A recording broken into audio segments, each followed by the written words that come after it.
What if I told you that everything you want in life, success, confidence, wealth, happiness, influence, is not determined by your circumstances, your background, or even your intelligence? What if the only thing standing between you and the life you desire is your ability to control your own mind? Right now, as you listen to this, your brain is processing thousands of thoughts, filtering reality through programs you didn't consciously choose and making decisions based on patterns that were installed years ago. Most people live their entire lives as prisoners of their own minds, controlled by fears they didn't create, limited by beliefs they never questioned, and sabotaged by a subconscious that's working against them instead of for them. But here's what the top 1% know that others don't. Your mind is not your master. It's your tool. The most successful people in the world, the most influential leaders, the wealthiest entrepreneurs, they all share one critical skill: they have learned to control their minds instead of being controlled by them. This isn't about positive thinking or motivation. This is about the science of mental mastery. By the time you finish this audiobook, you will understand exactly how your mind creates your reality. Why most people remain stuck in patterns of self-sabotage. And most importantly, how to reprogram your mental operating system for automatic success. You're about to discover the hidden mechanisms that control human behavior. The neurological principles that separate achievers from dreamers, and the practical systems that will transform your mind from your biggest obstacle into your greatest weapon. Chapter 1. The Hidden War Inside Your Head. Every single day, a battle is raging inside your mind. It's a war between two opposing forces. And whichever side wins determines whether you succeed or fail, whether you take action or procrastinate. Whether you live with confidence or doubt, most people don't even realize this war is happening, which is why they lose it every single day. On one side, you have your conscious mind. This is the part of you that sets goals, makes plans, and decides what you want to achieve. Your conscious mind is logical, rational, and focused on the future. It's the voice that says, "I want to be successful. I'm going to start exercising tomorrow." Or, "I need to take more risks." Your conscious mind is what's listening to this audiobook right now, taking notes and making commitments to change. But on the other side, there's a much more powerful force, your subconscious mind. This is where your real programming lives. Your subconscious doesn't care about your goals or your plans. It only cares about keeping you safe. And its definition of safety is whatever you've been doing up until now. Your subconscious mind is like a massive database that stores every experience you've ever had, every word that was spoken to you as a child, every failure, every success, every moment of pain or pleasure. Here's what most people don't understand. Your subconscious mind is roughly 1 million times more powerful than your conscious mind. While your conscious mind can process about 40 bits of information per second, your subconscious processes 11 million bits per second. This means that no matter how much you consciously want to change, if your subconscious is programmed for limitation, it will win every time. Think about it. Have you ever set a goal with absolute determination only to find yourself sabotaging it weeks or months later? Have you ever known exactly what you needed to do to succeed, but found yourself doing the opposite? Have you ever felt like there were two different people inside your head? One pushing you forward and another holding you back. That's the war between your conscious and subconscious mind. The subconscious mind operates through what neuroscientists call the reticular activating system, or RAS. This is the part of your brain that determines what information gets through to your conscious awareness. Right now, there are millions of bits of information around you. Sounds, sights, sensations, conversations, but you're only aware of a tiny fraction of them.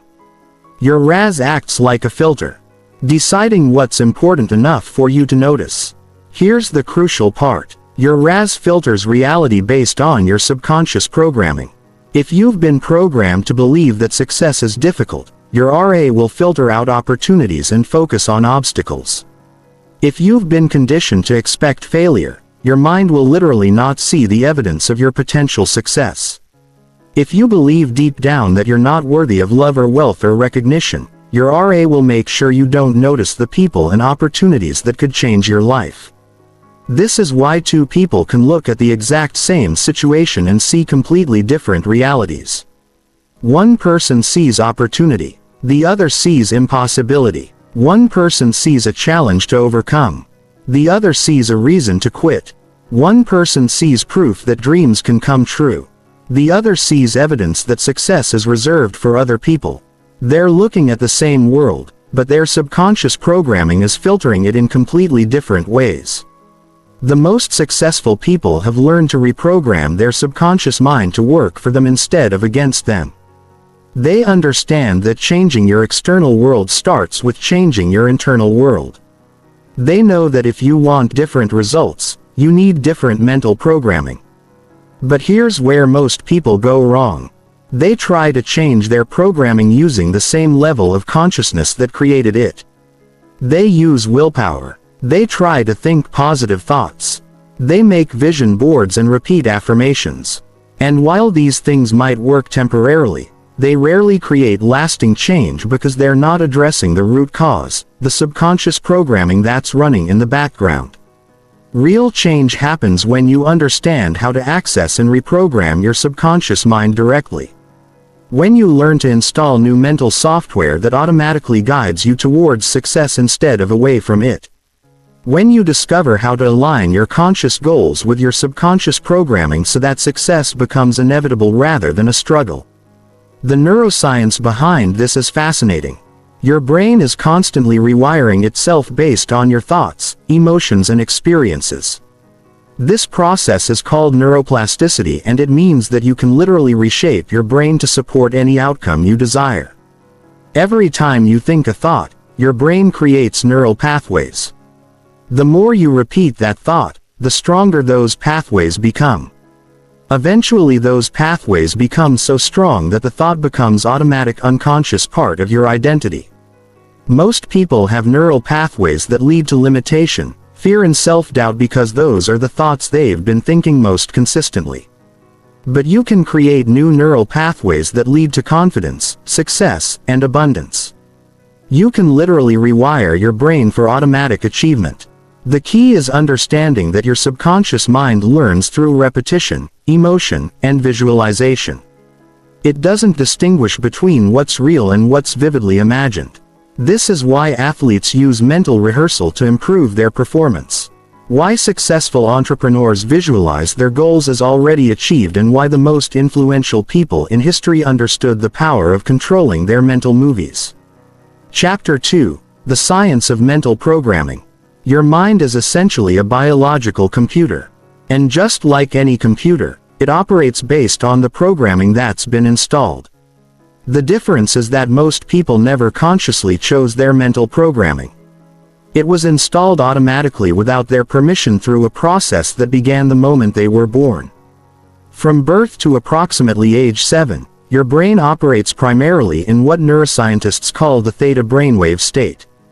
This is the same brainwave pattern associated with hypnosis and deep meditation.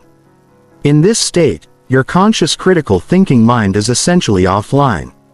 Which means everything you experience during these early years gets downloaded directly into your subconscious without any filtering or analysis. Every word spoken to you, every emotion you witnessed in your caregivers, every experience of success or failure, every moment of praise or criticism, all of it gets recorded as absolute truth in your subconscious mind. If you heard money doesn't grow on trees 100 times, your subconscious recorded that as fact. If you experienced your parents fighting about finances, your subconscious learned that money causes stress and conflict. If you were told you were smart, talented, and destined for greatness, that became part of your core programming. If you were criticized, ignored, or made to feel inadequate, that became your truth as well. This early programming becomes the operating system that runs your life. It determines what you believe is possible, what you think you deserve, how you react to challenges, and what actions you take or avoid taking. Most importantly, it shapes your identity, your fundamental sense of who you are, and what you're capable of achieving. Here's what makes this so powerful and so dangerous. Your subconscious mind doesn't distinguish between helpful and harmful programming. It simply records everything as data and then uses that data to predict and create your future experiences. If your early programming taught you that success requires struggle, your subconscious will make sure you struggle. If you learned that people can't be trusted, your mind will filter your relationships through that lens. If you absorbed the belief that you're not smart enough or good enough or worthy enough, your subconscious will work tirelessly to prove that belief right. The most successful people either had exceptional early programming or they learned how to identify and reprogram the limiting beliefs that were holding them back. They understand that their current results are simply the external manifestation of their internal programming. And if they want different results, they need different programming. But changing subconscious programming isn't as simple as deciding to think differently. Your subconscious mind is designed to resist change because its primary function is to keep you alive. And from its perspective, anything unfamiliar is potentially dangerous.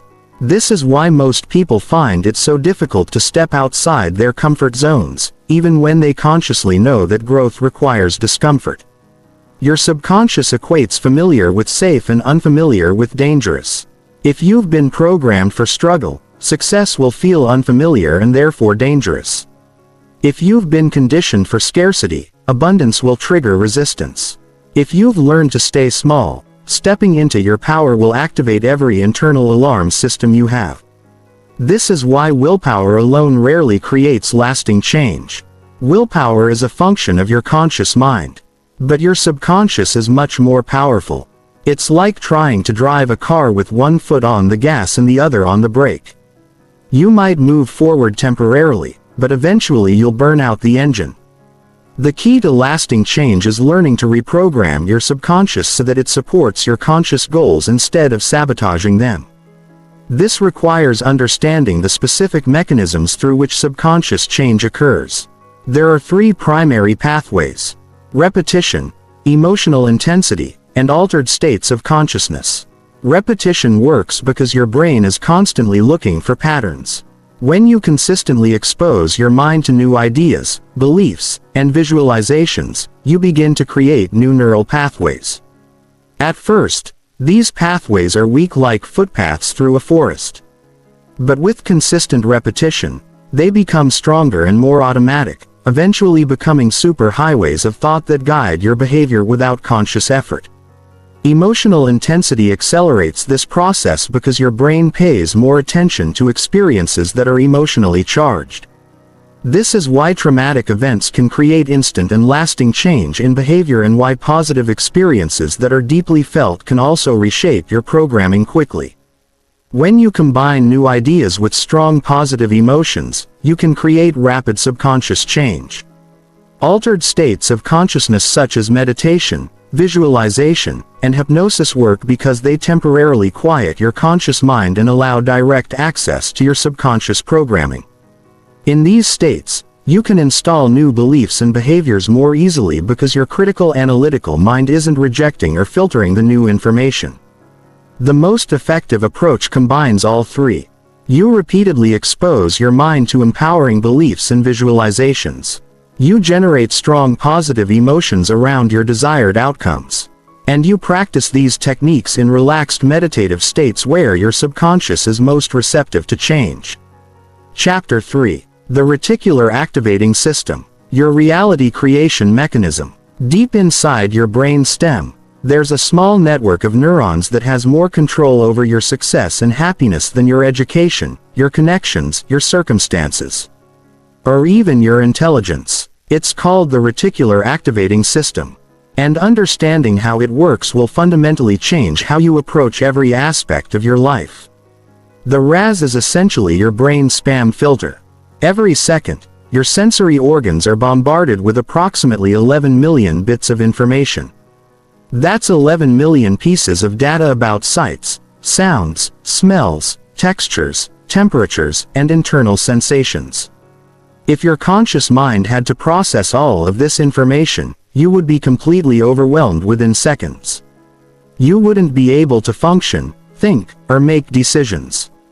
So, Your brain evolved an incredibly sophisticated filtering system that determines what information gets through to your conscious awareness and what gets filtered out. This is your ass, and it's constantly making split-second decisions about what's important enough for you to notice and what can be safely ignored.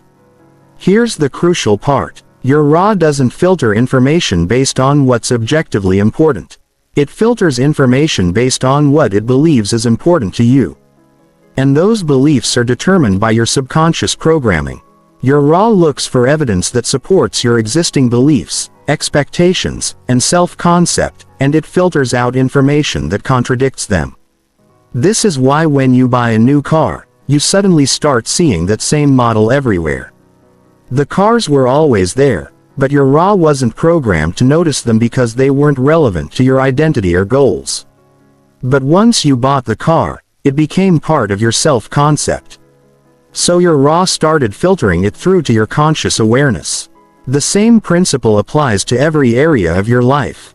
If you believe success is possible for you, your RA will help you notice opportunities, resources, and people who can help you succeed. If you believe success is for other people but not for you, your RA will filter out the same opportunities and focus your attention on obstacles, limitations, and evidence that supports your belief in your own inadequacy. If you see yourself as a confident person, your RA will help you notice situations where you can express confidence and evidence of your own capabilities. If you see yourself as insecure, your RA will focus on situations that trigger insecurity and filter out evidence of your strengths and achievements. This is not just about mindset or positive thinking. This is about the actual neurological mechanism that creates your subjective experience of reality. Your RAS is literally constructing your personal version of the world based on your subconscious programming. And that constructed reality becomes the environment in which you make decisions and take actions. The most successful people have learned to program their RAS to work for them instead of against them. They understand that if they want to achieve different results, they need to train their brain to notice different things. They know that success starts with programming their minds to filter reality in ways that support their goals rather than sabotage them. There are several specific ways your RA can be programmed to accelerate your success. First, it can be trained to notice opportunities that align with your goals. When your subconscious is programmed with a clear specific outcome, your RAZ becomes like a heat-seeking missile, constantly scanning your environment for anything that could help you achieve that outcome. Second, your RA can be programmed to notice resources and capabilities you already possess but haven't been utilizing. Most people underestimate their own abilities and overlook their existing resources because their RAS is programmed to focus on limitations rather than possibilities. Third, your RAS can be trained to notice people who can help you succeed. When you're programmed for success, you start recognizing potential mentors, partners, collaborators, and supporters who were invisible to you before. You begin to attract and be attracted to people who share your vision and can accelerate your progress. Fourth, your RA can be programmed to notice solutions rather than problems. Instead of focusing on what's wrong or what's missing, you start seeing creative ways to overcome challenges and turn obstacles into advantages. The key to programming your RAS effectively is understanding that it responds to clarity, consistency, and emotional intensity. The more clearly you define what you want to achieve, the more specific targets you give your RA to search for, the more consistently you focus on your desired outcomes, the stronger the programming becomes, and the more emotion you generate around your goals, the higher priority your RAS assigns to helping you achieve them. One of the most powerful RA programming techniques is detailed visualization. When you create vivid, specific mental images of your desired outcomes and experience them with all your senses, you're essentially giving your RAS a detailed photograph of what to look for in your environment. The more real you can make these mental rehearsals, the more effectively your RAS will guide you towards situations that match your visualizations. Another critical element is programming your RAS with empowering questions rather than limiting ones. Most people unconsciously ask themselves disempowering questions like "Why can't I succeed?" or "What's wrong with me?" And their RAS dutifully searches for answers to those questions, finding evidence of their limitations and failures. Successful people ask empowering questions like, how can I add more value, or what opportunities am I not seeing, or how can I turn this challenge into an advantage? There are then searches for answers to these questions, helping them discover solutions, opportunities, and possibilities that others miss entirely. Chapter 4. The Identity-Reality Connection. There's a psychological principle that governs human behavior more powerfully than goals, willpower, or even circumstances. It's the principle of identity-congruent action. And it explains why some people seem to succeed effortlessly while others struggle constantly despite having similar goals and similar abilities. Every action you take is an expression of your identity. Your brain is constantly asking itself, what would someone like me do in this situation? And then it generates behaviors that are consistent with your self-concept. This happens automatically below the level of conscious awareness. But it determines most of your decisions and therefore most of your results. If you see yourself as someone who struggles with money, you will unconsciously make financial decisions that keep you struggling even if you consciously want to be wealthy. If you identify as someone who is unlucky in relationships, you will unconsciously sabotage good relationships or attract partners who confirm your belief about your romantic inadequacy. This is why setting goals often fails to create lasting change. You might consciously decide you want to be successful, but if you don't see yourself as a successful person, your subconscious will create behaviors that are consistent with your actual identity rather than your stated goals. Your brain will literally sabotage your efforts to maintain consistency with who you believe you are.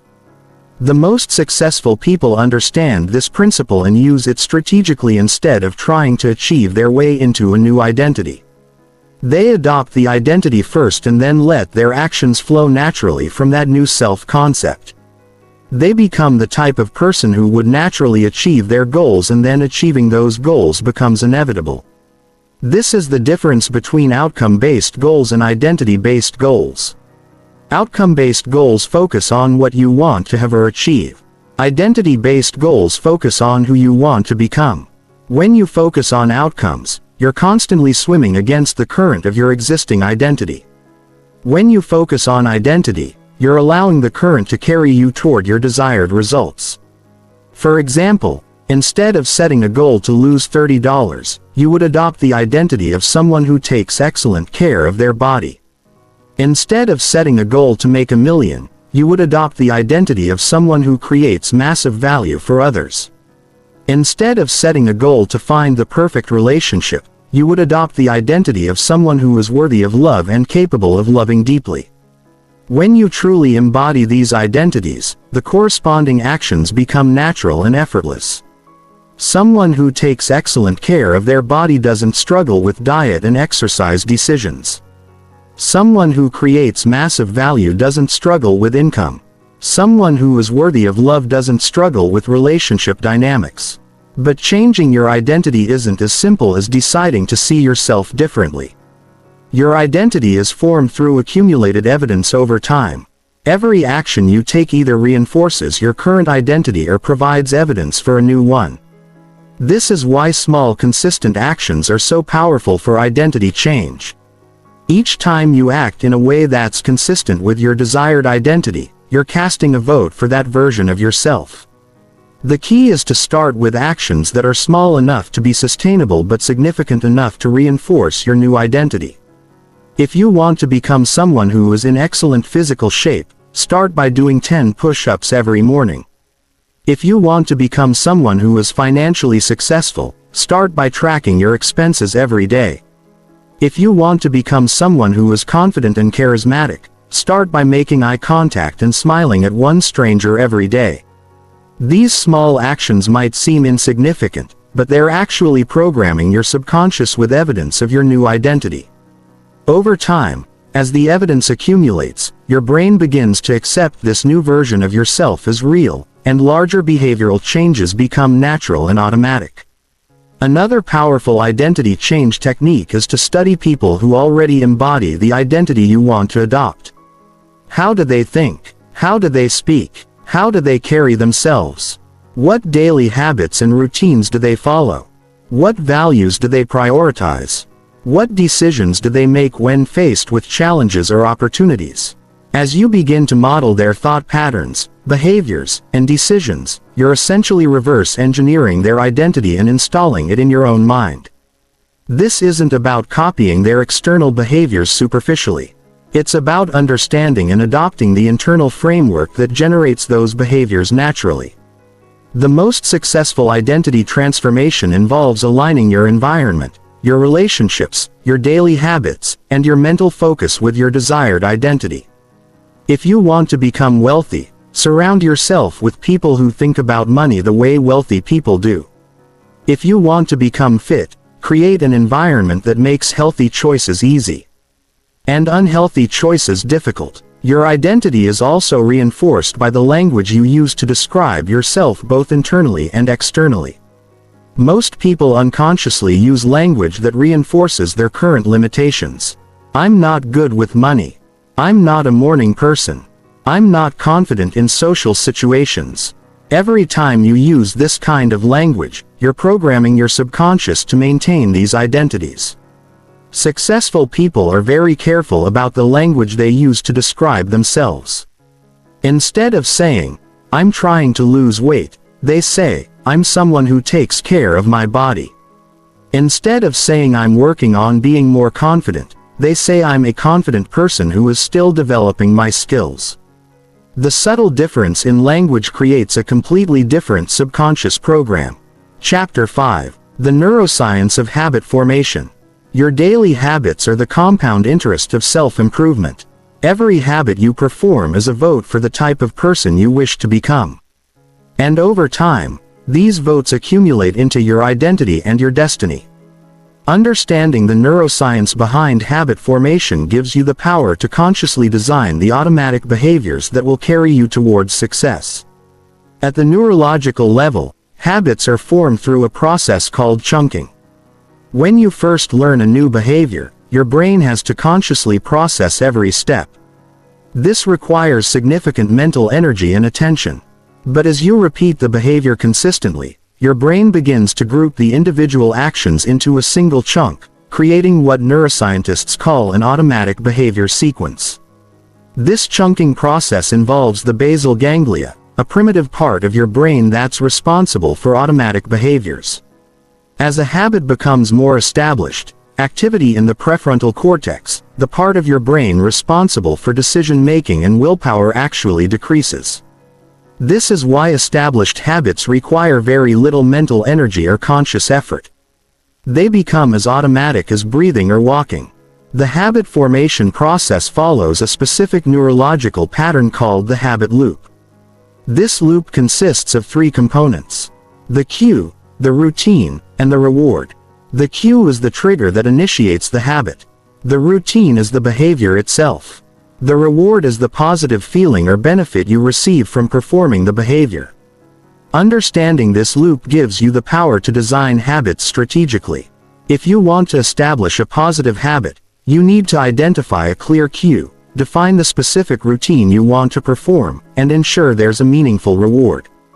If you want to break a negative habit, you need to identify the cue that triggers it and replace the routine with a more positive behavior that provides a similar reward. The most successful people have developed what researchers call keystone habits. These are habits that naturally trigger other positive behaviors and create cascading improvements across multiple areas of life. For example, regular exercise is often a keystone habit because it improves energy levels, enhances mood, increases confidence, and often leads to better nutrition and sleep habits. Another example is the habit of planning your day the night before. This simple practice often leads to better time management, increased productivity, reduced stress, and greater sense of control over your life. The key is to identify which habits have the greatest leverage in your life and focus on establishing those first. The timing of habit establishment is crucial. Research shows that habits are easiest to form when you attach them to existing routines or natural transition points in your day. This is called habit stacking. Instead of trying to remember to perform a new habit at a random time, you link it to something you already do consistently. For example, if you want to establish a daily meditation practice, you might decide to meditate immediately after you brush your teeth in the morning. If you want to develop the habit of reading, you might read for 10 minutes right after you eat lunch. The existing habit becomes the cue for the new habit, making it much more likely to stick. The environment plays a crucial role in habit formation. Your brain is constantly scanning your environment for cues that trigger existing habits. This is why it's often difficult to change habits without changing your environment. The same visual, auditory, and spatial cues that triggered your old behaviors will continue to trigger them unless you consciously redesign your environment to support your new habits. If you want to eat healthier, fill your kitchen with healthy foods and remove the unhealthy ones. If you want to exercise regularly, lay out your workout clothes the night before. If you want to read more, place books in strategic locations around your house and put your phone in another room. Small environmental changes can have massive impacts on your behavior. The most powerful habit formation technique is what researchers call temptation bundling. This involves pairing a habit you want to establish with something you already enjoy doing. For example, you might only allow yourself to watch your favorite TV show while exercising on the treadmill. Or you might only listen to your favorite podcast while doing household chores. This technique works because it leverages your brain's reward system. Instead of relying on willpower to force yourself to do something you don't want to do, you create a neurological connection between the new habit and something you already find rewarding. Consistency is more important than intensity when it comes to habit formation. Your brain pays more attention to frequency than to duration or intensity. This means it's better to meditate for 5 minutes every day than to meditate for an hour once a week. It's better to do 10 push-ups daily than to do an intense workout once or twice a week. The key is to make your new habit so easy that you can't fail. Start with the smallest possible version of the behavior you want to establish. If you want to develop a reading habit, start by reading just 1 page per day. If you want to exercise regularly, start by doing just 1 push-up. If you want to eat healthier, start by adding 1 vegetable to 1 meal per day. These micro habits might seem insignificant, but they serve a crucial psychological function. They establish the neural pathways and identity changes that make larger behavioral changes possible. Once you've consistently performed the micro version of a habit for several weeks, you can gradually increase the intensity or duration. The research shows that it takes an average of 66 days for a new behavior to become automatic. Though this varies significantly depending on the complexity of the behavior and individual factors. The key is to focus on consistency rather than perfection. Missing 1 day doesn't reset your progress, but missing 2 days in a row can significantly slow down the habit formation process. Tracking your habits provides additional reinforcement for the habit formation process. When you visually track your consistency, you create a secondary reward system that motivates you to maintain your streak. This can be as simple as marking an X on a calendar each day you perform the habit, or as sophisticated as using a habit tracking app that provides detailed analytics and reminders. Chapter 6. The Focus Revolution. Weaponizing your attention. In today's world, your attention is under constant assault. Every notification, every social media platform, every advertisement has been engineered by teams of neuroscientists and behavioral economists to capture and monetize your focus. While you think you're just casually checking your phone or scrolling through feeds, you're actually participating in the largest attention harvesting operation in human history. But here's what most people don't realize. Your attention is not just your most valuable resource. It's literally the mechanism through which you create your reality. Where you focus your attention determines what neural pathways get strengthened in your brain, what opportunities you notice in your environment, and what version of yourself you become over time. The most successful people treat their attention like a precious commodity that must be protected and directed with ruthless precision. They understand that in an economy where everyone is distracted, the person who can maintain deep sustained focus has an almost supernatural advantage. Your brain has two primary attention systems: the executive attention network and the default mode network. The executive attention network is responsible for focused goal-directed thinking. This is the system you use when you're working on a challenging project, learning a new skill, or solving a complex problem. The default mode network is what's active when your mind is wandering, when you're daydreaming, or when you're not actively focused on a specific task. Most people spend the majority of their waking hours in default mode, letting their minds wander from thought to thought without any conscious direction. This creates a mental environment where anxiety, worry, and negative thought patterns can flourish unchecked. It also means they're not actively strengthening the neural pathways associated with their goals and desired outcomes. Successful people have learned to spend significantly more time in executive attention mode. They've developed the ability to direct their focus consciously and sustain it for extended periods. This isn't just about productivity. It's about literally rewiring their brains to support their highest aspirations. The neuroscience of attention reveals some fascinating insights about how focus affects brain structure. When you engage in sustained focused attention, you increase the production of brain-derived neurotrophic factor, a protein that promotes the growth of new neurons and strengthens existing neural connections. This means that developing your focus doesn't just help you accomplish more in the short term. It actually makes you smarter and more capable over time. Meditation research has shown that people who practice focused attention meditation for just 8 weeks show measurable increases in gray matter density in areas of the brain associated with learning, memory, and emotional regulation. They also show decreased activity in the amygdala, the brain's alarm system, which means they experience less stress and anxiety. But you don't need to become a meditation master to harness the power of focused attention.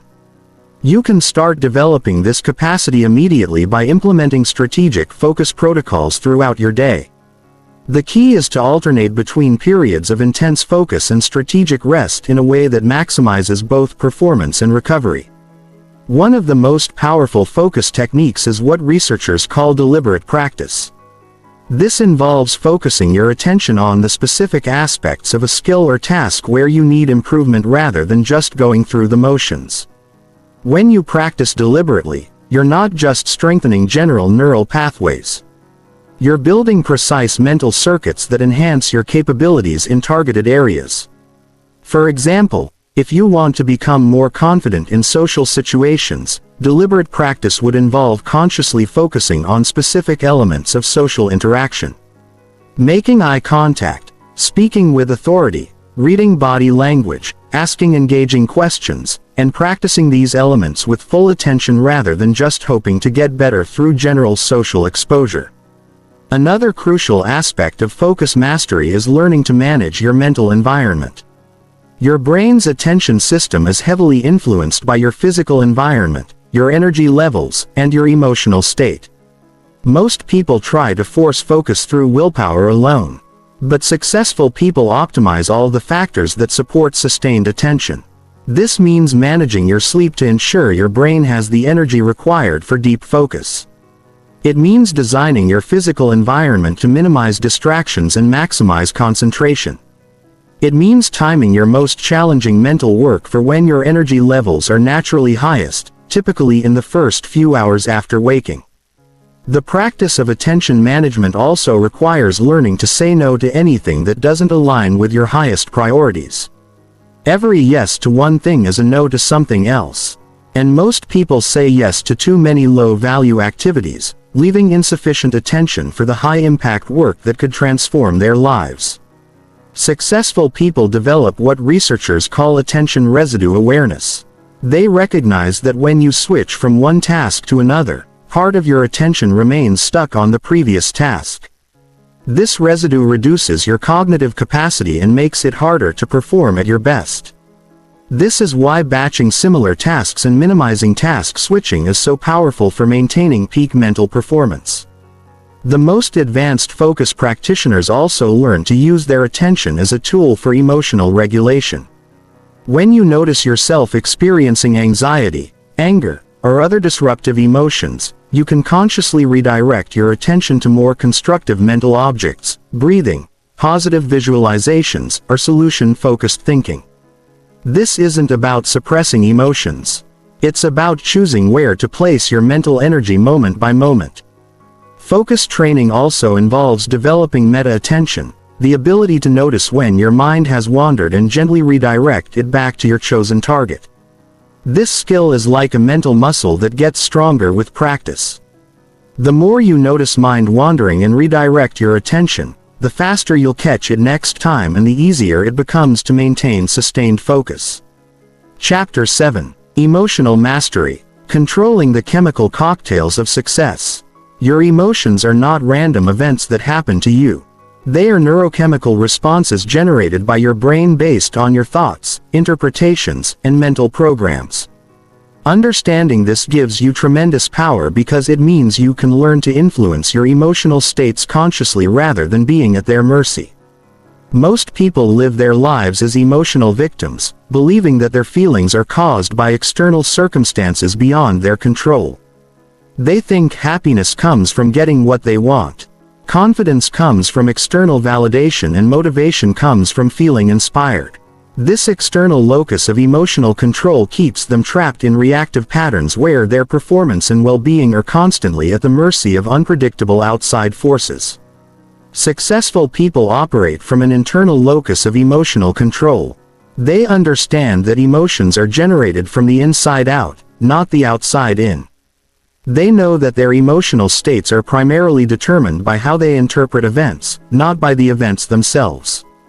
This gives them the power to maintain peak performance states regardless of external circumstances. The neuroscience of emotions reveals that what you call feelings are actually complex chemical cocktails produced by your brain and distributed throughout your body. When you feel confident, your brain is producing optimal levels of dopamine, serotonin, and norepinephrine. When you feel anxious or depressed, your brain is producing elevated levels of cortisol and other stress hormones while reducing production of the chemicals associated with well-being. Here's the crucial insight. You can learn to influence these chemical productions through your thoughts, visualizations, breathing patterns, and physical postures. You don't have to wait for external circumstances to change before you can feel the way you want to feel. You can generate the emotional states that support your success on demand. The most powerful emotional mastery technique is what psychologists call cognitive reframing. This involves consciously choosing more empowering interpretations of events and circumstances. Instead of seeing obstacles as proof that success is impossible, you can train yourself to see them as opportunities to develop greater strength and capability. Instead of interpreting criticism as evidence of your inadequacy, you can view it as valuable feedback that helps you improve. The key to effective reframing is understanding that there is no objective reality, only your interpretation of reality. Any event can be interpreted in multiple ways, and the interpretation you choose will determine your emotional response. When you consciously choose interpretations that empower rather than disempower you, you take control of your emotional life. Another fundamental emotional mastery skill is learning to distinguish between primary and secondary emotions. Primary emotions are your immediate instinctive responses to events. Secondary emotions are your emotional reactions to your primary emotions. For example, you might feel afraid when facing a challenging situation. That's a primary emotion, but then you might feel ashamed of being afraid. And that shame is a secondary emotion. Most emotional suffering comes from secondary emotions from judging, resisting, or trying to suppress your natural emotional responses. When you learn to accept your primary emotions without judgment while consciously choosing your response, you dramatically reduce emotional turbulence and increase your ability to perform effectively under pressure. Emotional mastery also requires understanding the difference between emotions and emotional states. Emotions are temporary chemical responses that naturally arise and pass away, usually within 90 seconds to 2 minutes if you don't feed them with additional thoughts. Emotional states are sustained patterns of feeling that you maintain through ongoing mental activity. When you understand this distinction, you realize that you don't have to be controlled by momentary emotional spikes. You can acknowledge the emotion, allow it to pass naturally, and then consciously generate the emotional state that best serves your current situation and goals. One of the most powerful emotional state management techniques is anchoring. This involves consciously associating specific physical gestures, mental images or words with desired emotional states. When you consistently pair a particular gesture with a peak performance state, you create a neurological connection that allows you to trigger that state instantly whenever needed.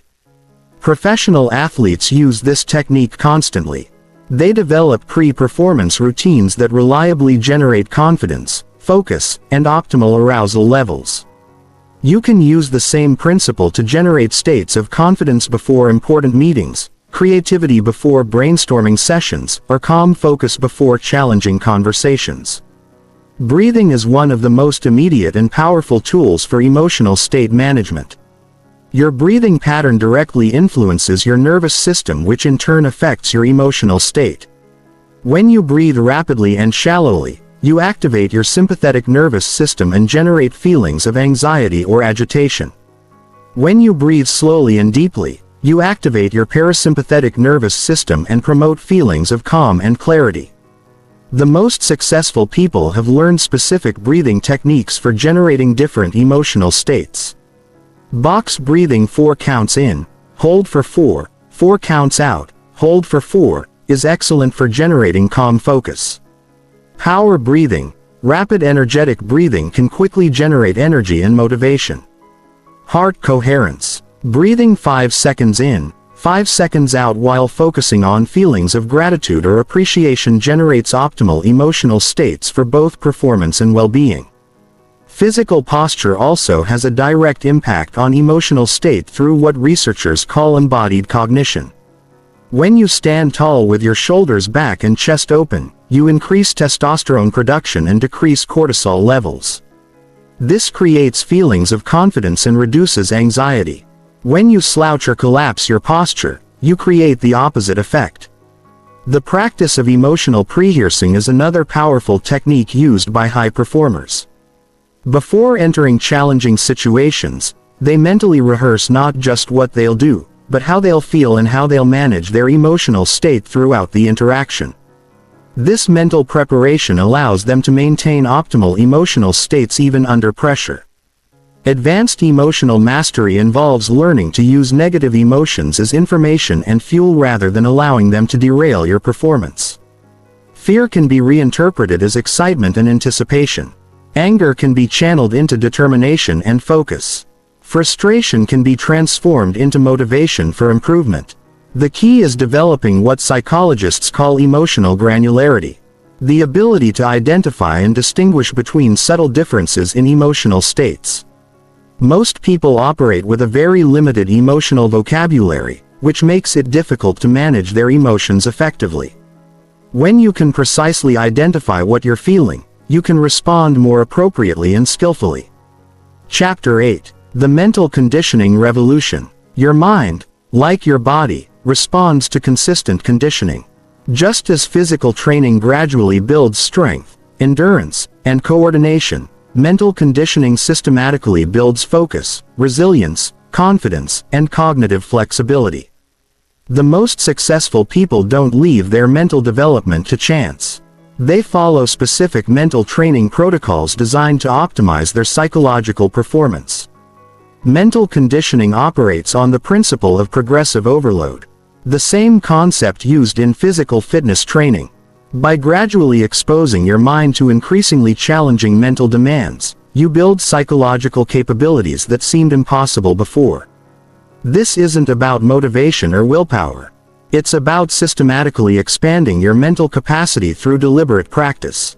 The foundation of mental conditioning is developing what psychologists call frustration tolerance. Most people avoid mental discomfort whenever possible when they encounter challenging problems, experience setbacks, or face uncertainty. Their natural tendency is to seek immediate relief through distraction, procrastination, or giving up entirely. This pattern keeps them trapped in their comfort zones and prevents the psychological growth that comes from working through difficulty. Mental conditioning involves deliberately exposing yourself to controlled amounts of psychological challenge while maintaining your composure and continuing to function effectively. This could mean sitting with anxiety without immediately seeking relief, persisting with difficult problems longer than feels comfortable, or maintaining focus during boring or repetitive tasks. Every time you push through mental discomfort instead of avoiding it, you're strengthening neural pathways associated with persistence, resilience, and emotional regulation. Over time, situations that once felt overwhelming become manageable and your overall capacity for handling challenge increases dramatically. One of the most powerful mental conditioning techniques is what researchers call stress inoculation. This involves deliberately creating controlled stress in safe environments, so you build the capacity to handle real stress more effectively. Athletes use this principle when they train under pressure simulation. Military personnel use it in combat training scenarios. You can apply the same concept to build psychological resilience. For example, if you want to become more comfortable with public speaking, you might start by recording yourself giving presentations alone, then presenting to small groups, then larger audiences. Each level provides a controlled dose of stress that builds your capacity to handle the next level. By the time you face high-stakes speaking situations, your nervous system has been conditioned to maintain composure under pressure. Cold exposure therapy is another powerful mental conditioning tool that's gaining recognition in performance psychology. When you expose your body to controlled cold stress through cold showers, ice baths, or winter outdoor activities, you're training your nervous system to maintain calm and clear thinking under physical stress. This capacity transfers to psychological stress as well. The key principle is that your nervous system doesn't distinguish between physical and psychological stress at the neurochemical level. When you build the ability to stay calm and focused during physical challenge, you're also building the capacity to stay calm and focused during mental and emotional challenge. Meditation is perhaps the most researched mental conditioning practice. Regular meditation literally rewires your brain in ways that enhance focus, emotional regulation, stress resilience, and cognitive flexibility. Brain scans of experienced meditators show increased gray matter density in areas associated with attention and emotional control and decreased activity in areas associated with mind wandering and emotional reactivity. But effective mental conditioning goes beyond traditional meditation to include specific cognitive training exercises. Working memory training involves practicing tasks that require you to hold and manipulate information in your mind, which builds mental processing capacity. Attention training involves practicing sustained focus on chosen objects while resisting distraction. Cognitive flexibility training involves practicing rapid task switching or considering multiple perspectives simultaneously. Inhibitory control training involves practicing the ability to resist automatic responses and choose more deliberate actions. Each of these cognitive capacities can be systematically developed through targeted practice. Visualization training is another crucial component of mental conditioning. When you create vivid mental imagery of desired outcomes and rehearse successful performance in your mind, you're creating neural patterns that support real-world execution. The brain doesn't fully distinguish between imagined and real experience, so mental rehearsal literally prepares your nervous system for success. The most effective visualization involves all sensory modalities: seeing, hearing, feeling, and even imagining smells and tastes associated with success. The more detailed and emotionally engaging your mental rehearsals, the more powerful their conditioning effect. Many elite performers spend significant time each day mentally rehearsing optimal performance scenarios.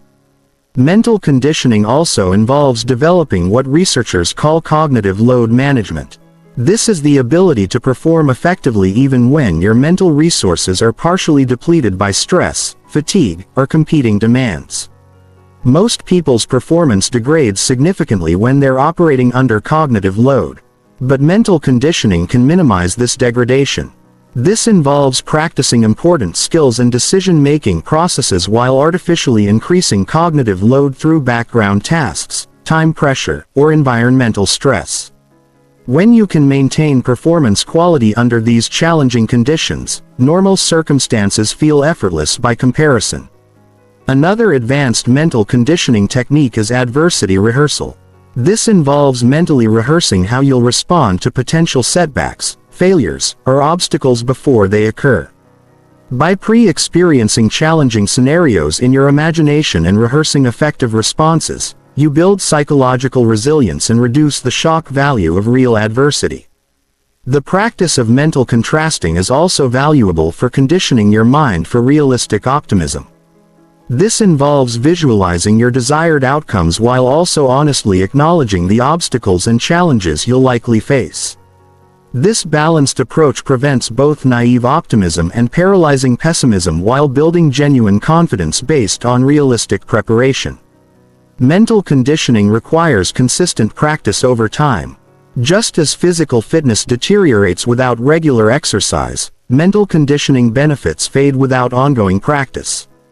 The most successful people maintain regular mental training routines that keep their psychological capabilities sharp and constantly expanding. Chapter 9. Breaking through mental barriers and resistance.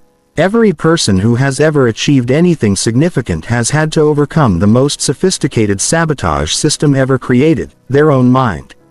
Your brain is equipped with multiple defense mechanisms designed to keep you safe, comfortable, and consistent with your existing identity.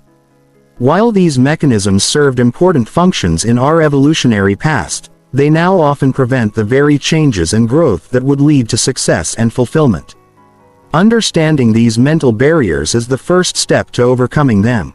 The most common and destructive barrier is what psychologists call the psychological immune system. Just as your body has an immune system that attacks foreign invaders to keep you physically healthy, your mind has an immune system that attacks foreign ideas, beliefs, and identities to keep your self-concept stable.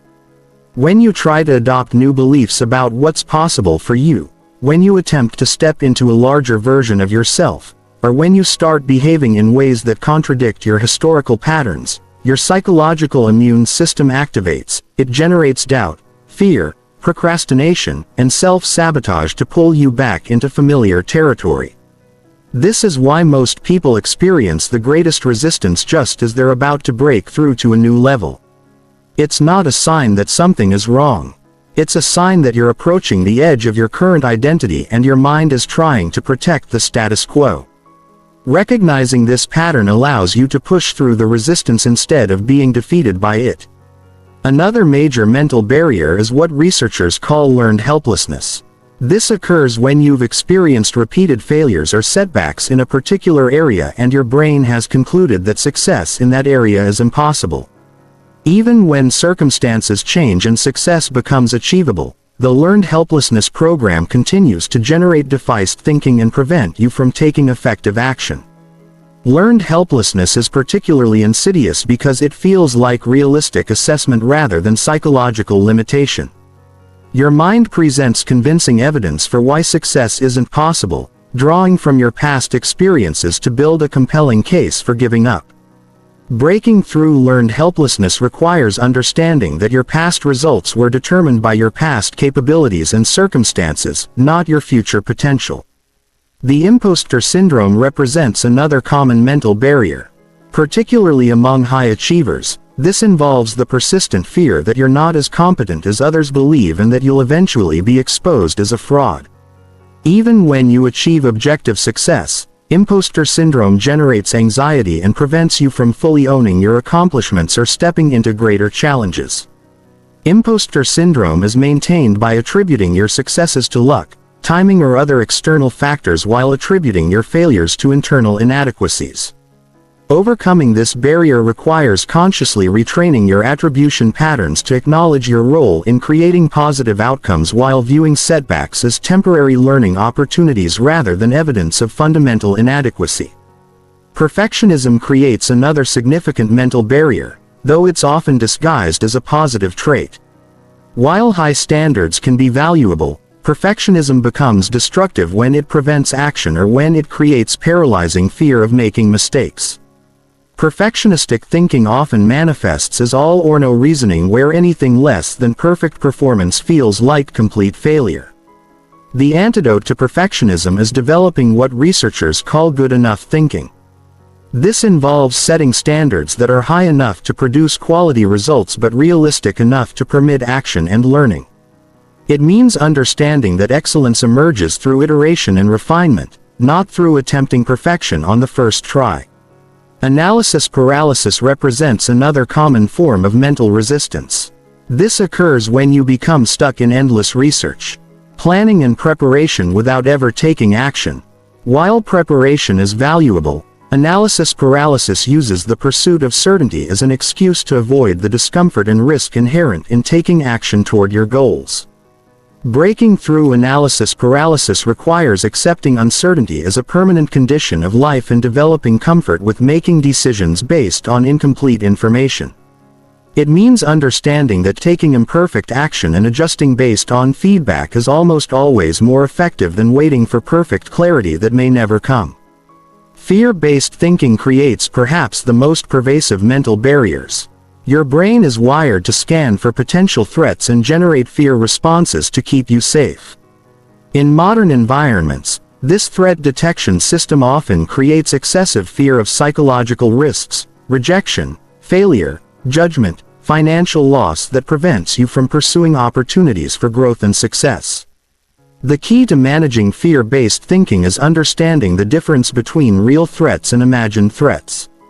Most of the scenarios your mind presents as dangerous are either highly unlikely or manageable even if they occur.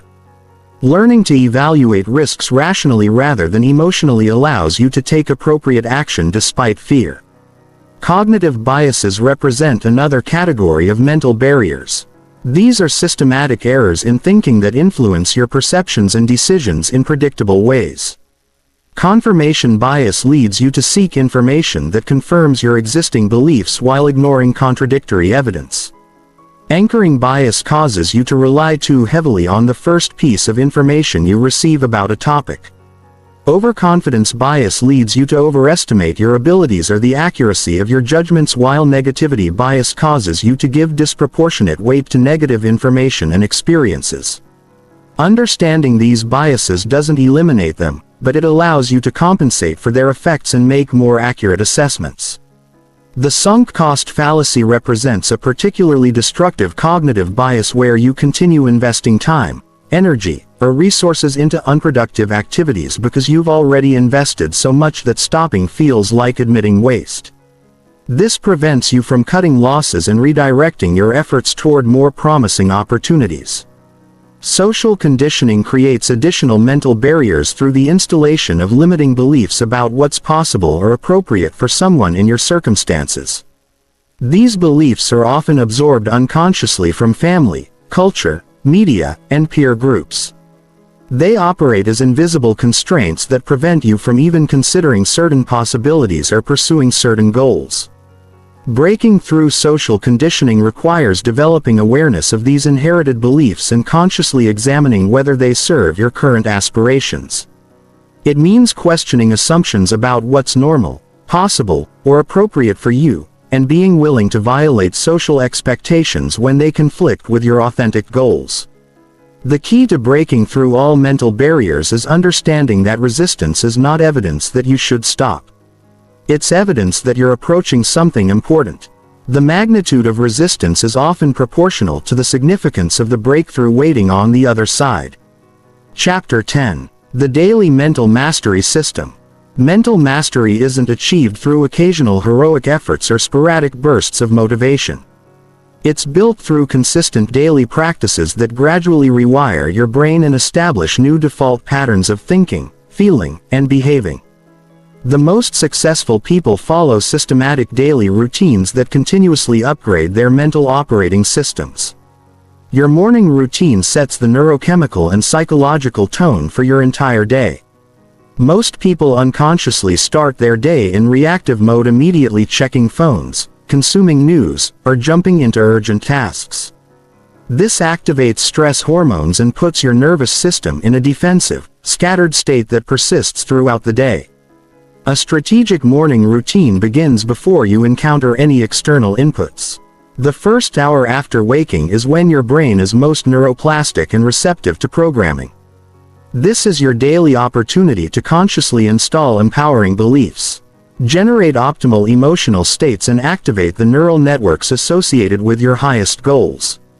The foundation of an effective morning routine is mindful awakening. Instead of jolting into consciousness with an alarm and immediately reaching for your phone, you slowly transition from sleep while maintaining awareness of your internal state. This prevents the shock to your nervous system that creates unnecessary stress hormones. Upon waking, successful people engage in what researchers call positive prime programming. This involves consciously generating thoughts and images related to your goals, desired identity, and optimal performance. You might visualize achieving important objectives, mentally rehearse challenging conversations, or simply hold images of your ideal self in mind while experiencing associated positive emotions. This programming works because your brain is still in alpha and theta wave states associated with heightened suggestibility. The mental content you expose yourself to during these states gets encoded more deeply than information received during normal waking consciousness. You're literally programming your subconscious for success while your critical mind is still offline. Movement and breathing practices form another crucial component of morning mental conditioning. Physical exercise increases production of brain-derived neurotrophic factor, which promotes neural growth and cognitive enhancement. Even light movement like stretching or walking stimulates circulation and activates your nervous system in healthy ways. Specific breathing exercises can generate desired mental states on command. Box breathing promotes calm focus. Breath of fire generates energy and motivation, and coherent breathing optimizes heart rate variability for peak performance states. Mastering these techniques gives you conscious control over your neurophysiology. Meditation or mindfulness practice develops the foundational mental skill of attention regulation. Even 10 minutes of daily meditation strengthens neural circuits associated with focus, emotional regulation, and self-awareness. This isn't about achieving a blank mind. It's about building the capacity to direct your attention consciously rather than being carried away by automatic mental patterns. The practice of gratitude programming rewires your brain's negativity bias. Your nervous system is naturally programmed to scan for problems and threats, which creates a tendency toward negative thinking and stress. Deliberately focusing on positive aspects of your life and feeling genuine appreciation creates new neural pathways associated with abundance and well-being. But effective gratitude practice goes beyond simply listing things you're thankful for. It involves generating authentic emotional states of appreciation while considering specific details about positive aspects of your life. The emotional component is crucial because emotions are what create lasting neurological change. Goal visualization with sensory richness programs your reticular activating system to notice opportunities and resources related to your objectives. But effective visualization isn't just about seeing mental images. It's about creating multi-sensory mental experiences that feel emotionally real. The more vivid and detailed your mental rehearsals, the more powerfully they program your unconscious mind. Educational input should be carefully chosen to align with your mental development objectives. Instead of consuming random content or news that generates anxiety and negativity, successful people intentionally expose their minds to information that reinforces empowering beliefs and expands their capabilities. This might include audiobooks, podcasts, or videos related to your field of expertise or personal development goals. Evening routines are equally important for mental mastery because they determine the mental content that gets processed during sleep. Your brain continues processing and integrating information throughout the night, so the thoughts and experiences you have before sleep significantly influence this unconscious processing. An effective evening routine includes reflection and integration practices. This involves reviewing the day's experiences, identifying lessons learned, and acknowledging progress made toward your goals. This conscious integration helps your brain encode positive experiences more deeply and extract maximum learning from challenges. Planning the following day during your evening routine programs your subconscious to work on your objectives while you sleep. When you clearly identify your priorities and visualize successful completion of important tasks, your brain begins problem-solving and pattern recognition processes that continue throughout the night. Reading before sleep, particularly content related to your goals or areas of interest, provides your subconscious with raw material for creative processing. Many breakthrough insights and solutions emerge during sleep when your conscious mind isn't interfering with natural associative processes. Digital boundaries are crucial for mental mastery. The constant stimulation from phones, social media, and screens disrupts natural circadian rhythms, fragments attention, and exposes your mind to anxiety-provoking content designed to capture attention. Setting specific times for digital consumption and maintaining technology-free zones protects your mental environment. Stress inoculation should be built into daily routines through practices that create controlled challenge. This might include cold exposure, intense exercise, breath-holding exercises, or deliberately putting yourself in mildly uncomfortable social or professional situations. These practices build psychological resilience and expand your comfort zone systematically. Weekly and monthly review processes ensure continuous refinement of your mental mastery practices. This involves assessing which routines are producing desired results, identifying areas for improvement, and adjusting your practices based on feedback and changing circumstances. Mental mastery is not a destination but an ongoing process of optimization and growth. Chapter 11. Advanced Subconscious Reprogramming Techniques. Most people try to change their lives by changing their actions. But lasting transformation happens when you change the subconscious programs that generate those actions automatically. Your subconscious mind is like a sophisticated computer that's been programmed with thousands of beliefs, associations, and automatic responses. These programs were installed mostly during childhood when your critical thinking wasn't developed enough to filter out limiting or destructive beliefs. The most powerful transformation occurs when you learn to access and reprogram these deep subconscious patterns directly. This isn't about positive thinking or surface-level affirmations. It's about using advanced psychological techniques to install new operating systems in your mind that automatically generate success-oriented thoughts, emotions, and behaviors. The first advanced technique is what neuroscientists call state-dependent learning. Your brain forms stronger memories and learns more effectively when you're in specific neurological states. This is why traumatic events often create instant and lasting behavioral changes and why peak positive experiences can also reshape your identity permanently. You can use this principle deliberately by entering optimal learning states before programming new beliefs and behaviors. The most effective state for subconscious reprogramming is the theta brainwave state, which occurs naturally just before sleep and just after waking during deep meditation and during certain types of visualization. In theta state, your conscious critical mind is largely offline, which allows direct access to subconscious programming. This is when your brain is most receptive to installing new beliefs, identities, and automatic behavioral patterns. To access theta state deliberately, you can use progressive relaxation techniques where you systematically relax every muscle in your body while maintaining awareness. You can also use breathing techniques that slow your brain waves, such as breathing in for 4 counts, holding for 7, and exhaling for 8. Repetitive activities like walking, gentle movement, or listening to binaural beats can also induce theta states.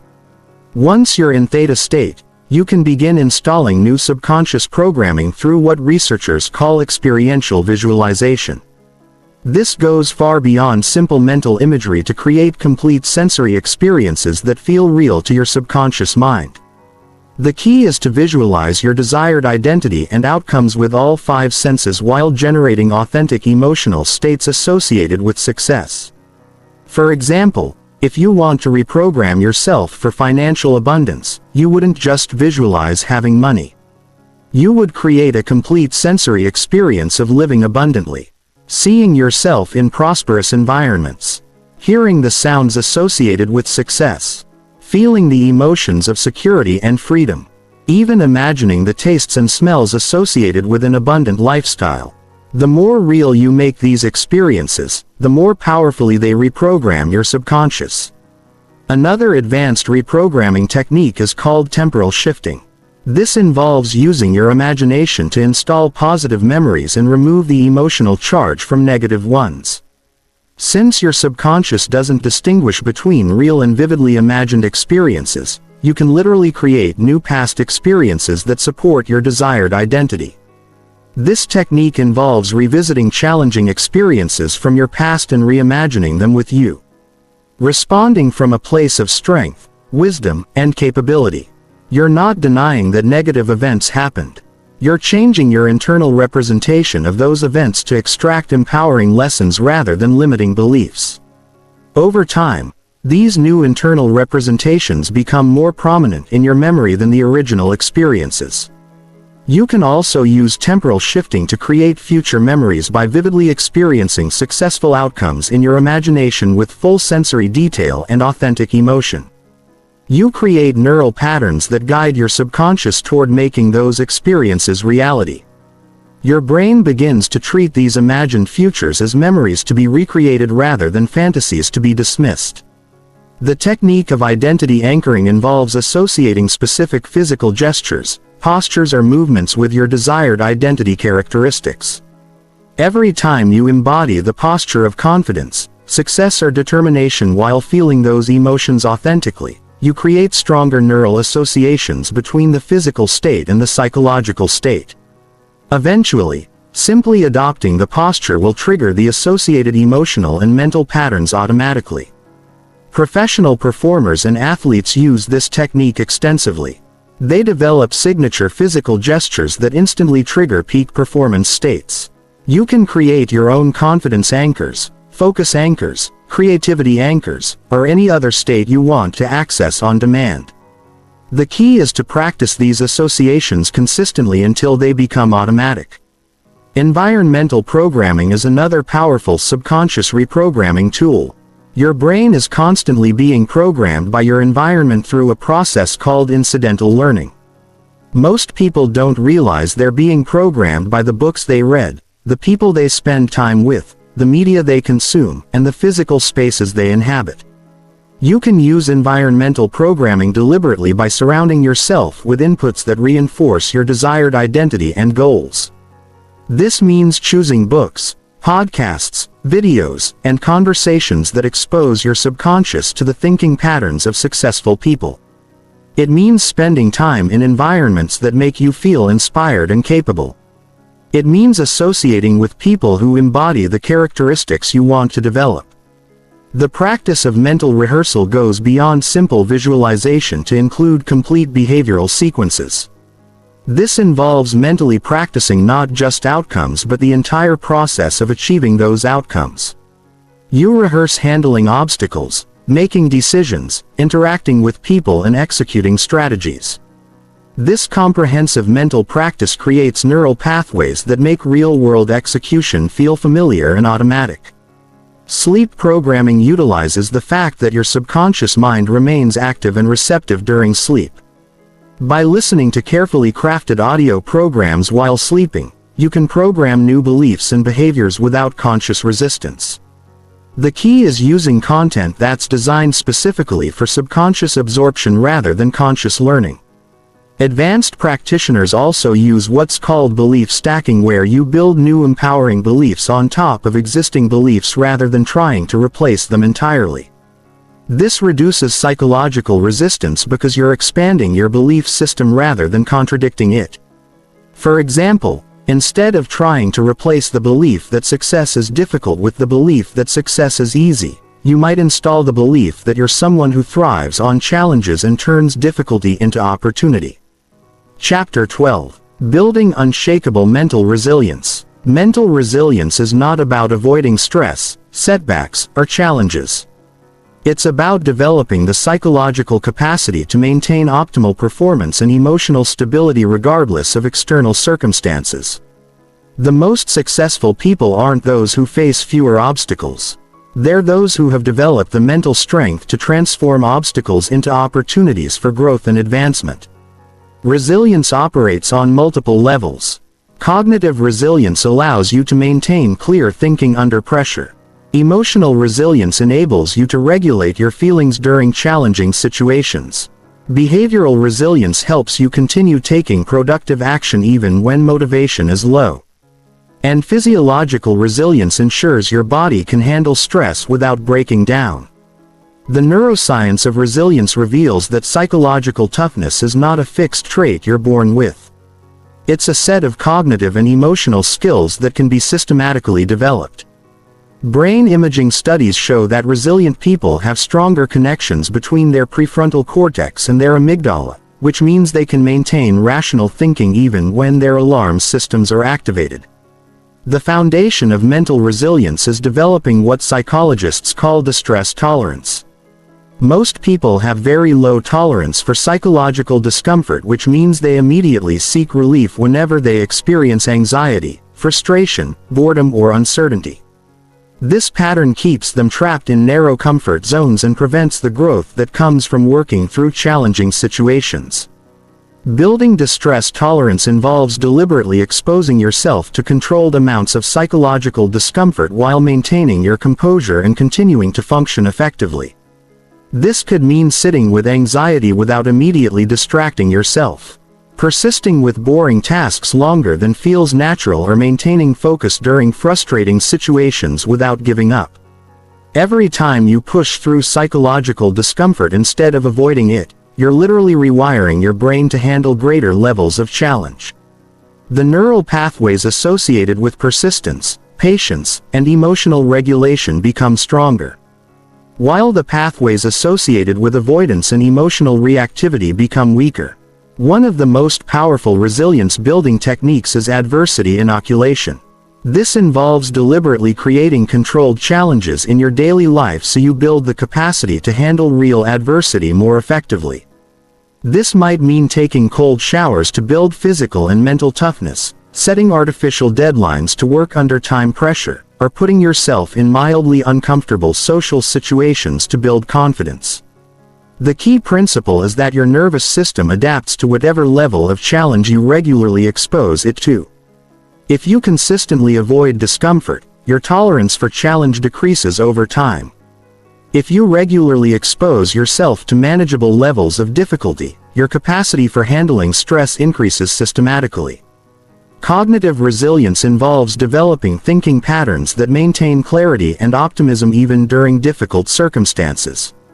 The most resilient people have learned to separate facts from interpretations, focusing on what they can control rather than dwelling on things beyond their influence. They view setbacks as temporary rather than permanent, specific rather than universal, and external rather than personal.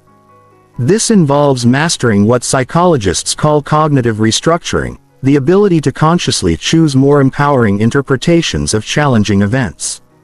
Instead of asking, "Why is this happening to me?" resilient people ask, "How can I use this experience to become stronger?"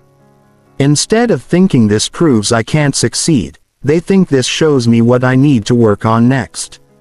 Emotional resilience requires learning to maintain emotional stability during turbulent situations. This doesn't mean suppressing emotions. It means developing the capacity to experience difficult emotions without being overwhelmed by them. Resilient people understand that emotions are temporary chemical reactions that naturally arise and pass away if you don't feed them with additional thoughts. The practice of emotional surfing involves observing your emotions with curiosity rather than judgment, allowing them to rise and fall naturally without trying to control or change them. This reduces the secondary suffering that comes from fighting your natural emotional responses and builds confidence in your ability to handle whatever you're feeling. Physical resilience forms the foundation for psychological resilience because your mental state is heavily influenced by your physical condition. When your body is strong, well-rested, and properly nourished, your mind has the resources it needs to handle stress effectively. When your physical systems are compromised, psychological resilience becomes much more difficult to maintain. Building physical resilience involves regular exercise that challenges your cardiovascular system and builds strength. Maintaining consistent sleep patterns that allow for proper recovery. Eating foods that support stable energy and brain function, and managing stress through breathing techniques, meditation, or other relaxation practices. The concept of anti-fragility developed by researcher Nassim Taleb goes beyond resilience to describe systems that actually get stronger when exposed to stress, while resilience means bouncing back from challenges.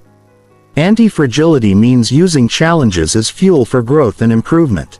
The most successful people develop anti-fragile mindsets where obstacles become opportunities for developing greater capability. This involves reframing setbacks as valuable feedback that accelerates your learning and growth. Every failure provides information about what doesn't work and pushes you to develop better strategies. Every criticism reveals blind spots that you can address. Every obstacle forces you to develop new skills and capabilities that make you stronger for future challenges. Building social resilience involves developing strong relationships and support systems that provide encouragement and assistance during difficult times. Humans are social creatures, and isolation during challenging periods can severely compromise psychological resilience. Having people you can rely on for emotional support, practical assistance, and honest feedback dramatically increases your capacity to handle adversity. This doesn't mean depending on others to solve your problems.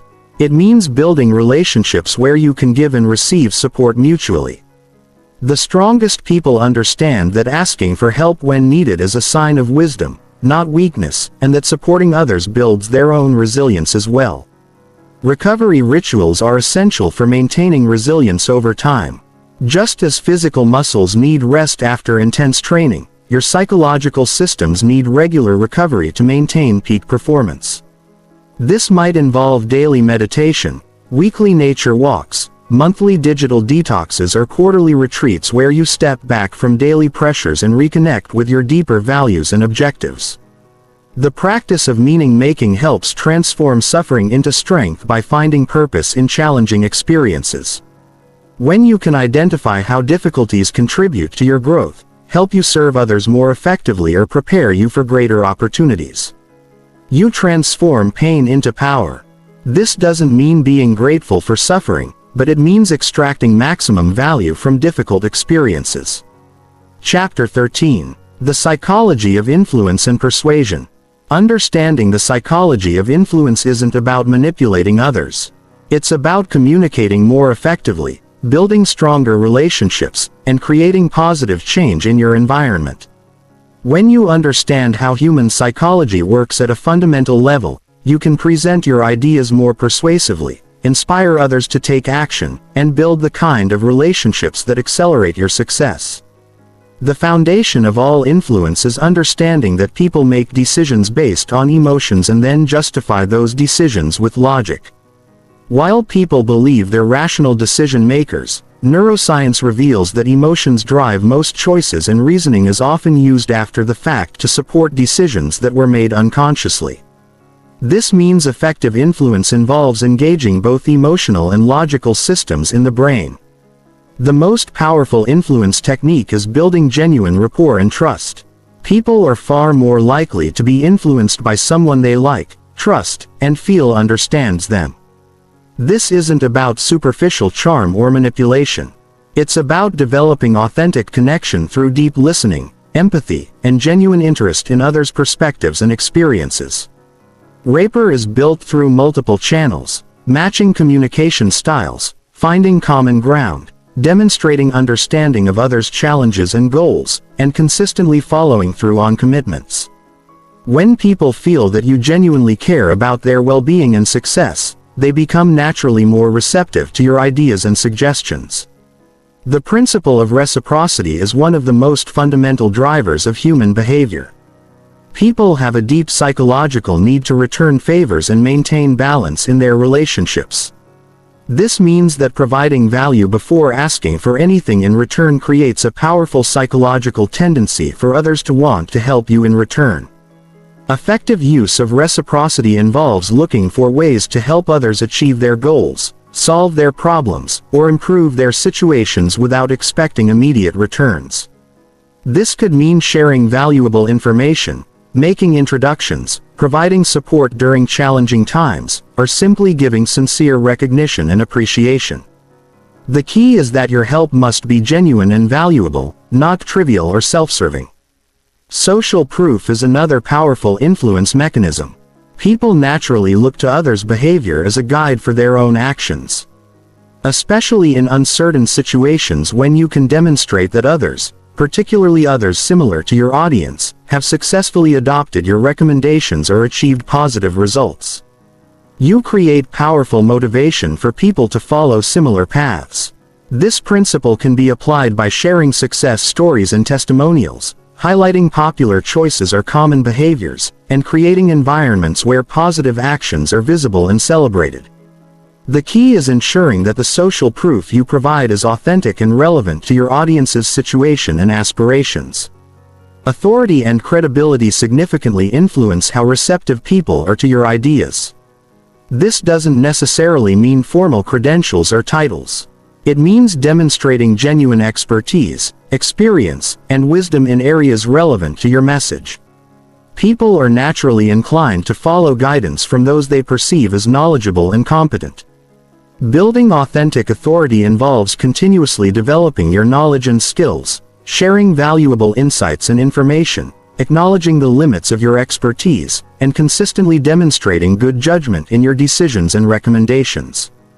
True authority comes from competence and character, not from position or pretense. The scarcity principle leverages people's natural tendency to value things more highly when they perceive them as rare or limited. This isn't about creating false urgency, but about helping people recognize the true value and limited nature of opportunities, resources, or time.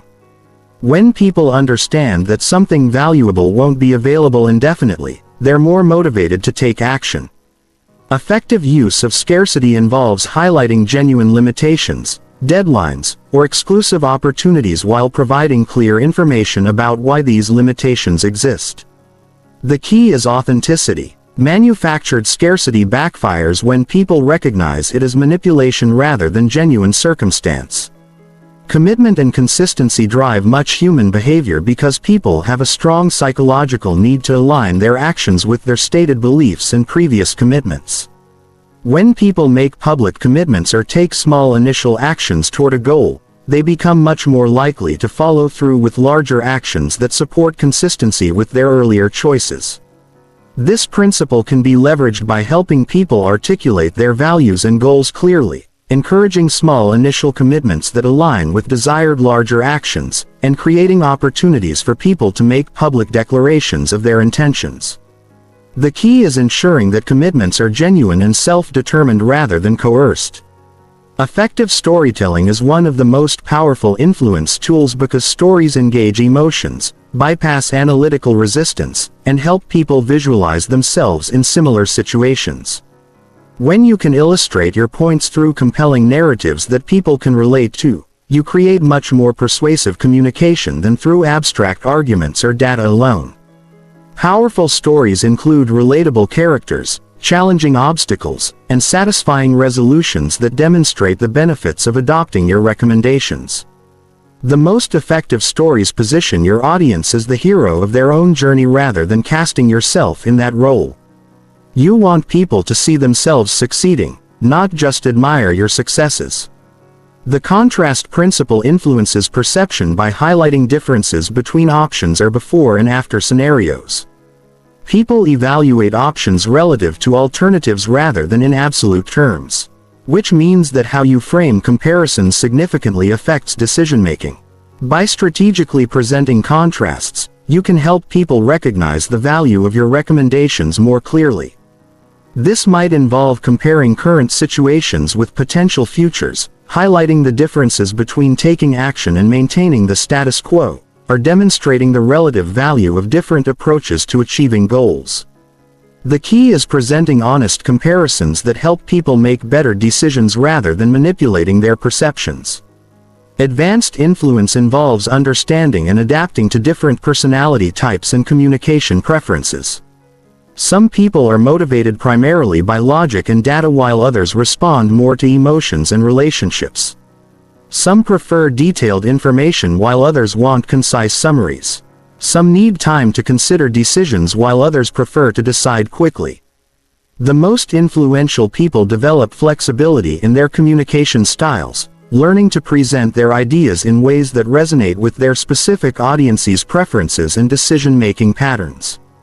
This requires developing emotional intelligence and observational skills to read people accurately and adjust your approach accordingly. Chapter 14. Scaling Mental Mastery for Long-Term Success. Mental mastery isn't a destination you reach once and then maintain effortlessly. It's an ongoing process of growth, refinement, and adaptation that must evolve as your circumstances, challenges, and objectives change over time. The most successful people understand that the mental tools and strategies that got them to their current level won't necessarily be sufficient to reach the next level. This means developing what researchers call meta-learning, the ability to learn how to learn more effectively instead of just acquiring knowledge and skills. You develop the capacity to identify what you need to learn, how to learn it most efficiently, and how to transfer learning from one domain to another. This creates exponential growth rather than linear improvement. The foundation of scalable mental mastery is building what psychologists call cognitive flexibility. This is the ability to switch between different thinking strategies depending on the situation, to see problems from multiple perspectives simultaneously, and to adapt your mental approaches when circumstances change. Cognitive flexibility prevents you from becoming trapped in mental ruts that limit your growth and effectiveness. Developing cognitive flexibility involves regularly exposing yourself to new ideas, perspectives, and ways of thinking. This might mean studying different fields, engaging with people who think differently than you do, traveling to new environments, or deliberately practicing thinking about familiar problems in unfamiliar ways. The key is maintaining intellectual humility and curiosity rather than becoming attached to any single worldview or approach. Systems thinking represents another crucial element of scalable mental mastery. Instead of focusing only on individual events or isolated problems, systems thinkers understand the patterns, relationships, and feedback loops that create outcomes over time. This allows them to identify leverage points where small changes can create large improvements and to anticipate unintended consequences of their actions. Systems thinking involves learning to see connections between seemingly unrelated events, understanding how actions in one area of life affect other areas, and recognizing patterns that repeat across different contexts. This perspective helps you make better decisions, solve problems more effectively, and create sustainable improvements rather than temporary fixes. The concept of compound leverage is essential for scaling success over time. Just as compound interest creates exponential financial growth, compound leverage creates exponential improvements in capability and results. This involves identifying activities that not only produce immediate benefits but also increase your capacity to produce even greater benefits in the future. For example, learning to communicate more effectively not only improves your current relationships and opportunities, but also increases your ability to build stronger relationships and create greater opportunities in the future. Developing better decision-making skills not only helps you make better choices today, but also improves your ability to make even better choices tomorrow. Building what researchers call adaptive expertise is crucial for long-term success in rapidly changing environments. Adaptive experts don't just become very skilled at performing existing tasks. They develop the ability to modify their approaches when situations change and to create innovative solutions for novel problems. This requires balancing efficiency with flexibility and mastery with continuous learning. Adaptive expertise involves developing deep understanding of underlying principles rather than just memorizing procedures. Maintaining curiosity and openness to new approaches even as you develop strong skills, and regularly challenging yourself with problems that require you to extend beyond your current capabilities. The practice of strategic renewal prevents the psychological burnout and stagnation that can occur when you maintain high performance over extended periods. This involves regularly stepping back from daily execution to reflect on your progress, reassess your objectives, and refresh your motivation and energy. Without strategic renewal, even the most effective mental mastery practices can become mechanical and lose their transformative power. Strategic renewal might involve quarterly retreats where you evaluate your progress and adjust your strategies. Annual visioning sessions where you clarify your long-term objectives, or periodic sabbaticals where you step away from routine activities to gain fresh perspective and renewed energy. Developing what psychologists call wisdom is essential for scaling mental mastery throughout your lifetime. Wisdom involves not just accumulating knowledge and experience, but developing sound judgment about when and how to apply that knowledge effectively. Wisdom includes understanding the limits of your knowledge, recognizing the difference between what you can and cannot control, and maintaining perspective during both successes and setbacks. Wisdom is cultivated through reflection on experience, seeking feedback from trusted advisors, studying the lessons learned by others who have achieved what you aspire to achieve, and maintaining humility about the complexity of life and the unpredictability of outcomes. The principle of teaching others what you've learned creates powerful compound benefits for your own development. When you explain concepts to others, you deepen your own understanding. When you help others overcome challenges you faced, you reinforce your own mastery. When you mentor others, you continue learning and growing through their questions and perspectives. Teaching also creates what researchers call the protetee effect, where the act of preparing to teach material enhances your own learning and retention. This means that regularly sharing your knowledge and insights with others actually accelerates your own development while contributing to their success as well. Building what researchers call psychological capital is essential for sustaining high performance over time. Psychological capital consists of hope, confidence, resilience, and optimism. These mental resources can be depleted by stress and challenges, but they can also be systematically developed and renewed through specific practices and experiences.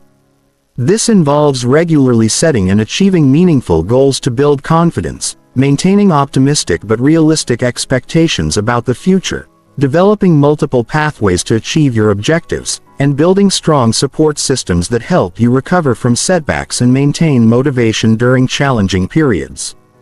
The concept of legacy thinking helps maintain long-term perspective and motivation. Instead of focusing only on immediate results, you consider how your actions and achievements contribute to something larger than yourself. This might involve the impact you have on other people's lives, the contributions you make to your field or community, or the example you set for future generations. Legacy thinking provides meaning and motivation that transcends temporary setbacks and challenges, helping you maintain commitment to growth and excellence even when immediate rewards are limited. It also helps you make decisions that optimize for long-term value rather than short-term gratification. Chapter 15: The Ultimate Mind Control Challenge. Everything you've learned in this audiobook means nothing unless you apply it consistently in your daily life.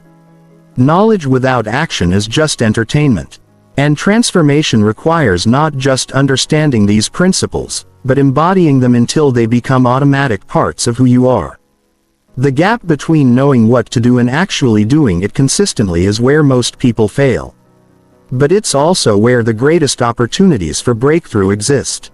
The reason most people never achieve the success they desire isn't because they lack information or intelligence. In today's world, information is abundant and easily accessible. The limiting factor is execution. The ability to consistently apply what you know despite resistance, obstacles, and the natural human tendency to revert to familiar patterns when faced with stress or uncertainty. Your mind will test every technique you've learned. It will generate doubt about whether these methods really work. It will create urgencies and distractions that seem more important than your mental development. It will convince you that you're too busy, too tired, or too stressed to maintain your practices. This resistance isn't a bug in the system. It's a feature. It's your psychological immune system trying to maintain the status quo and keep you in familiar territory. Understanding this allows you to recognize resistance as a sign that you're approaching something important rather than evidence that you should quit.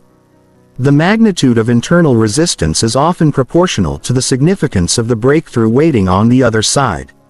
When you feel the strongest urge to give up, you may be closest to your most important insights and transformations. The ultimate mind control challenge is committing to 90 days of consistent daily practice with the core techniques you've learned. 90 days is long enough for new neural pathways to become established and for you to experience significant changes in your thinking patterns, emotional regulation, and behavioral consistency. It's also short enough to feel achievable and to maintain motivation throughout the entire period. Here's your daily protocol. Begin each morning with 10 minutes of mindful awakening and positive mental programming. Instead of immediately checking your phone or jumping into daily tasks, spend the first 10 minutes of consciousness consciously directing your thoughts toward your goals, desired identity, and optimal performance for the day. Visualize yourself succeeding at your most important objectives while generating authentic emotions of confidence and enthusiasm. Practice 15 minutes of focused attention training every day. This could be meditation where you focus on your breath and gently redirect your attention when your mind wanders. It could be deliberate practice on a specific skill where you maintain complete focus on improvement rather than just going through the motions. Or it could be deep work on your most important projects with all distractions eliminated and your attention completely absorbed in the task. Implement daily emotional state management by consciously choosing your emotional responses to challenging situations rather than reacting automatically. When you notice stress, anxiety, frustration, or other disruptive emotions arising, use breathing techniques, physical movement, or cognitive reframing to shift into more empowering emotional states. Track your success at managing your emotions rather than being controlled by them. End each day with 10 minutes of reflection and integration. Review the day's experiences, identify lessons learned, acknowledge progress made toward your goals, and set clear intentions for the following day. This conscious integration helps your brain encode positive experiences more deeply and maintain momentum toward your objectives. Most importantly, measure your consistency rather than perfection. Your goal is to complete your daily practices 90% of the time, not to perform them perfectly every single day. Missing one day doesn't reset your progress, but missing 2 consecutive days can significantly slow your development. Focus on getting back on track immediately after any lapses rather than allowing temporary setbacks to become permanent abandonment of your practices. Track your progress using simple metrics that matter. Instead of trying to measure everything, identify 3 to 5 key indicators that reflect the changes you're trying to create. This might include your consistency with daily practices, your emotional state during challenging situations, your focus and productivity during important work, your confidence in social or professional situations, or your overall sense of control and direction in your life. Create accountability systems that support your commitment. This could involve finding a practice partner who is also working on mental mastery, joining a community of people with similar goals, working with a coach or mentor who can provide guidance and encouragement, or simply making your commitment public so that others can support your efforts and help you stay on track. Expect and prepare for obstacles. Your motivation will fluctuate. Your circumstances will change. Unexpected challenges will arise and your mind will generate countless reasons why you should quit or postpone your practices. Successful people don't avoid these obstacles, they plan for them. Identify the most likely challenges you'll face and develop specific strategies for maintaining your practices despite these difficulties. Understand that the benefits of mental mastery compound over time. The changes you experience in the first week will be subtle. The changes after 30 days will be more noticeable. The changes after 90 days will be significant enough that others begin to comment on your increased confidence, focus, and effectiveness. The changes after 1 year will transform how you think about what's possible for your life. Most people overestimate what they can accomplish in a day and underestimate what they can accomplish in a year. Sustainable transformation happens through small consistent actions that accumulate into significant changes over time. Trust the process, maintain consistency, and allow the compound effects of daily mental training to create the breakthrough you're seeking. The moment you finish listening to this audiobook, your transformation either begins or it doesn't. You can continue living with the same mental patterns that have created your current results. Or you can commit to the daily practices that will create the life you truly want. The choice is yours, but understand that not choosing is also a choice. Inaction is a decision to accept your current limitations as permanent. Your mind is either your greatest asset or your greatest liability. It's either working for you or against you. It's either creating the success you desire or sabotaging your efforts to achieve it. The techniques you've learned give you the power to ensure that your mind becomes your most powerful ally in creating the life you envision. The question isn't whether these methods work. The neuroscience is clear, the research is conclusive, and millions of people have already used these principles to transform their lives. The question is whether you'll work, whether you'll commit to the consistent daily practice required to reprogram your mental operating system for automatic success. Your future self is counting on the decisions you make right now. The person you could become, the life you could create, the impact you could have, all of it depends on your willingness to take control of your mind and use it consciously to create the reality you desire. The ultimate mind control challenge starts now. Not tomorrow. Not next week, not when conditions are perfect, but right now. Your transformation begins with your very next thought, your very next decision, your very next action. Choose wisely because your entire future depends on the choice you make in this moment.